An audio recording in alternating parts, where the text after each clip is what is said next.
বিগত 17 বছর শুধু উন্নয়নের গল্প শুনেছি। এখন মাঠ পর্যায়ে আমরা ভোট করতে গিয়ে কাজ করতে গিয়ে যেটা দেখছি আসলে উন্নয়নের শুধু বুলি হয়েছে, কোনো উন্নয়ন হয়নি। আমি ইতিমধ্যেই আপনারা জানেন যে পৌরসভাগুলিতে এখন জনপ্রতিনিধি নাই বা প্রশাসকও নাই। প্রশাসক আছে মানে আমলাদের মধ্য থেকে সরকারি লোক।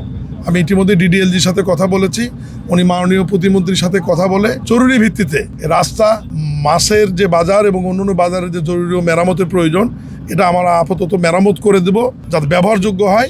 আর পরবর্তীতে একটা বড় প্রকল্পের মাধ্যমে যাতে বাজারটি সুন্দর করে দেওয়া হয়, যেহেতু এটা ঐতিহাসিক এবং ঐতিহ্যবাহী পার্ক বাজার, এটা টাঙ্গাইলের ঐতিহ্য। এখানে রাস্তা, ড্রেনেজ, কালভার্ট এবং আগে চাঁদ বাজার নাম ছিল।